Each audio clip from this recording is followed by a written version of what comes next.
Hello, welcome to Sali kitchen. ഇന്നത്തെ recipe നമുക്ക് ഈദിനൊക്കെ തയ്യാറാക്കാൻ പറ്റുന്ന ഒരു സിമ്പിളായിട്ടുള്ളൊരു സ്വീറ്റാണ്. പുഡിംഗ് ആണ് കേട്ടോ ചെയ്യുന്നത്, മാർബിൾ പുഡിങ്. ഈ ഒരു പുഡിങ്ങിന് ചൈന ഗ്രാസോ ജലാറ്റിനോ ഒന്നും ചേർക്കുന്നില്ല. എന്നാൽ നല്ല പെർഫെക്റ്റ് ആയിട്ട് വായിലിട്ട് അലിഞ്ഞു പോകുന്ന ആ ഒരു രീതിയിലാണ് കിട്ടുന്നത്. അപ്പോൾ എങ്ങനെയാണ് ഈ ഒരു പുഡിങ് ഉണ്ടാക്കിയെടുക്കാൻ നോക്കാം. ആരെങ്കിലും ആദ്യമായിട്ട് കാണുന്നുണ്ടെങ്കിൽ ചാനൽ സബ്സ്ക്രൈബ് ചെയ്തിട്ടില്ല എന്നുണ്ടെങ്കിൽ ഈ റെഡ് ബട്ടൺ പ്രസ് ചെയ്തിട്ട് ഒന്ന് സബ്സ്ക്രൈബ് ചെയ്യാം. അപ്പുറം ഇതുപോലെ ഒരു ബെല്ലൈക്കൺ തെളിഞ്ഞു വരും, അതൊന്ന് ക്ലിക്ക് ചെയ്തിട്ട് ഓൾ എന്നുള്ള ഓപ്ഷൻ സെലക്ട് ചെയ്യുക, നോട്ടിഫിക്കേഷൻ കിട്ടാൻ വേണ്ടിയിട്ട്. ഈ ഒരു വീഡിയോ ഇഷ്ടപ്പെടുകയാണെങ്കിൽ ലൈക്ക് ചെയ്യാൻ മറക്കല്ലേ. അപ്പോൾ പുഡിങ് തയ്യാറാക്കിയെടുക്കാൻ വേണ്ടിയിട്ട് ഞാൻ 2 കപ്പ് പാല്, ഒരു അര ടിൻ മിൽക്ക് മെയ്ഡ് ചേർത്തിട്ട് ഒന്ന് മിക്സ് ചെയ്ത് വെച്ചിട്ടുണ്ട്. അപ്പോൾ മിൽക്ക് മെയ്ഡ് ഉണ്ടെങ്കിൽ മിൽക്ക് മെയ്ഡ് തന്നെ ചേർക്കാം, അല്ലെങ്കിൽ നിങ്ങൾക്ക് ആവശ്യമുള്ളത്ര പഞ്ചസാര ചേർത്തിട്ട് ഒന്ന് മിക്സ് ചെയ്ത് വെക്കുക. ഇതിലേക്ക് ഇനി 3 ടേബിൾ സ്പൂണോളം കസ്റ്റാർഡ് പൗഡറാണ് ചേർത്ത് കൊടുക്കേണ്ടത്.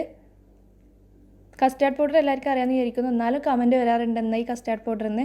നമുക്ക് സൂപ്പർ മാർക്കറ്റിലും പിന്നെ നല്ല ബേക്കറികളിലൊക്കെ വാങ്ങിക്കാൻ കിട്ടും. ബേക്കേഴ്സ് എന്നുള്ള ബ്രാൻഡ്, പല ബ്രാൻഡും അവൈലബിൾ ആണ്. കസ്റ്റാർഡ് പൗഡർ എന്ന് പറഞ്ഞാൽ മതി. ഒരു അര ടീസ്പൂണോളം വാനില എസൻസ് ചേർത്ത് കൊടുക്കുന്നുണ്ട്, നല്ലൊരു ഫ്ലേവർ കിട്ടാൻ വേണ്ടിയിട്ട്. ഇല്ലെങ്കിൽ ഒഴിവാക്കിക്കോളൂ. 1 ടേബിൾ സ്പൂൺ കോൺഫ്ലോറാണ് ചേർത്ത് കൊടുക്കുന്നത്.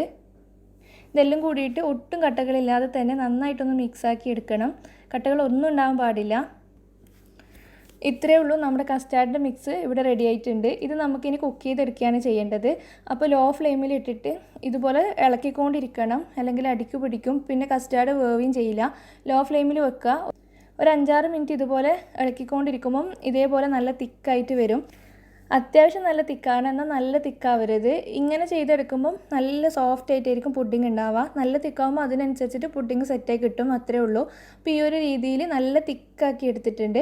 നമുക്കിനി ഫ്ലെയിം ഓഫ് ചെയ്യാം. ഫ്ലെയിം ഓഫ് ചെയ്തിട്ട് ഇത് തണുക്കാനൊന്നും വെക്കേണ്ട ആവശ്യമില്ല. നമുക്ക് പെട്ടെന്ന് തന്നെ ഇത് 2 പാർട്ടായിട്ട് മാറ്റിയെടുക്കാം. ഞാനൊരു ബൗളിലേക്ക് ഹാഫ് പോർഷൻ അങ്ങ് ഒഴിച്ചു കൊടുക്കുകയാണ്.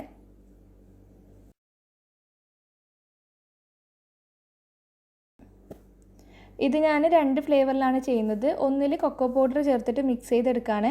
3 ടീസ്പൂണോളം കൊക്കോ പൗഡറാണ് ചേർത്ത് കൊടുക്കുന്നത്. നിങ്ങളുടെ കയ്യിൽ ഡ്രിങ്കിങ് ചോക്ലേറ്റ് ഉണ്ടെങ്കിൽ അതായിരിക്കും കുറച്ചും കൂടി ടേസ്റ്റ് ഉണ്ടാവുക. ഞാനിപ്പോൾ കാഡ്ബറിയുടെ ഡ്രിങ്കിങ് ചോക്ലേറ്റാണ് ചേർക്കുന്നത്. ഇല്ലെങ്കിൽ കൊക്കോ പൗഡർ ചേർത്താൽ മതി, അല്ലെങ്കിൽ ഡാർക്ക് ചോക്ലേറ്റ് മെൽറ്റാക്കിയിട്ടും ചേർത്താൽ മതി. ഒട്ടും കട്ടകളില്ലാതെ തന്നെ ഇതങ്ങ് മിക്സ് ചെയ്തെടുക്കാം.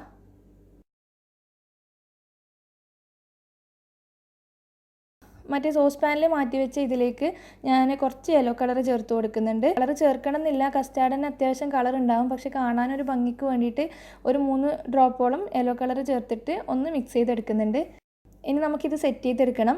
അപ്പോൾ പുഡിങ് സെറ്റ് ചെയ്യുന്ന പാത്രം എടുക്കുക. എന്നിട്ട് ഈ ഒരു 2 മാവ് നമ്മൾ ഇതുപോലെയാണ് ഒഴിച്ചു കൊടുക്കുന്നത്. മാറി മാറി ഇങ്ങനെ മാവ് തീരുന്നവരെ ഇങ്ങനെ ഒഴിച്ചു കൊടുക്കണം. തവി മാറ്റണം എന്നില്ല, മാറ്റിയാലും കുഴപ്പമില്ല, അത് തന്നെ എടുത്തെന്ന് വെച്ചിട്ട് കുഴപ്പമില്ല. എന്തായാലും നമ്മളിതെല്ലാം കൂടി മിക്സ് ചെയ്തെടുക്കുന്നുണ്ടല്ലോ. അപ്പോൾ ഇതേപോലെ ആദ്യം കസ്റ്റാർഡിൻ്റെ മിക്സ്, പിന്നെ കൊക്കോ മിക്സ്, ഇത് ഓരോ ടേബിൾ സ്പൂൺ വീതം ഇങ്ങനെ ഒഴിച്ചു കൊടുക്കണം. നമ്മൾ ഉണ്ടാക്കി വെച്ച പുഡിങ്ങിൻ്റെ മിക്സ് തീരുന്നത് വരെ ഇങ്ങനെ തന്നെ ചെയ്യാം.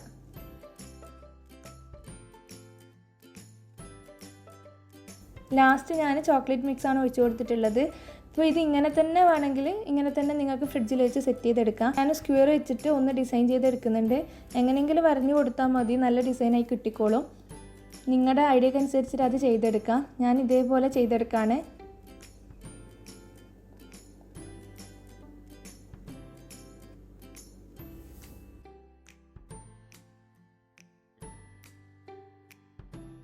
അപ്പോൾ ഇത്രയേ ഉള്ളൂ, നമ്മുടെ ഡിസൈനിങ് ഒക്കെ കഴിഞ്ഞിട്ടുണ്ട്. ഇനി നമുക്കിത് ഫ്രിഡ്ജിൽ വെച്ചിട്ട് ഒന്ന് സെറ്റ് ചെയ്തെടുക്കാം. ഞാനൊരു 6 മണിക്കൂറോളം ഫ്രിഡ്ജിൽ വെക്കുന്നുണ്ട്. നമ്മളിതിൽ ചൈന ഗ്രാസോ ജലാറ്റിനോ ഒന്നും ചേർക്കാത്തതുകൊണ്ട് തന്നെ സെറ്റായി കിട്ടാൻ വേണ്ടി കുറച്ച് സമയം കൊടുക്കണം. അപ്പോൾ ഒരു 6 മണിക്കൂർ നമുക്ക് ഫ്രിഡ്ജിൽ വെക്കാം. ഫ്രീസറിലല്ല, ഫ്രിഡ്ജിലാണ് കേട്ടോ വെക്കേണ്ടത്. ഇപ്പോൾ 6 മണിക്കൂറൊക്കെ കഴിഞ്ഞ് നമ്മുടെ പുഡിങ് നല്ല സെറ്റായി വന്നിട്ടുണ്ട്. മുകൾ ഭാഗമൊക്കെ തൊട്ട് നോക്കുമ്പോൾ നല്ല ഡ്രൈ ആണ്. ഇനി കട്ട് ചെയ്തിട്ട് സെർവ് ചെയ്യാം. അത്യാവശ്യം ബ്ലോക്കൊക്കെ ആയിട്ട് കട്ട് ചെയ്തെടുക്കാൻ പറ്റും. നല്ല പെർഫെക്റ്റ് തന്നെയാണ്, പിന്നെ നല്ല സോഫ്റ്റാണ്. ഇതുപോലെ ആടിക്കളിക്കും. ഇപ്പോൾ ചൈന ഗ്രാസും ജലാറ്റിനും ചേർത്തിട്ടില്ല എന്ന് ഒരിക്കലും പറയൂല. എന്തായാലും നിങ്ങൾ ട്രൈ ചെയ്ത് നോക്കണം. പെരുന്നാൾക്ക് ട്രൈ ചെയ്യാൻ പറ്റിയ നല്ലൊരു പുഡിങ് തന്നെയാണ്. വീഡിയോ ഇഷ്ടപ്പെടുകയാണെങ്കിൽ ലൈക്ക് ചെയ്യാനും ഷെയർ ചെയ്യാനൊന്നും മറക്കരുത്. താങ്ക്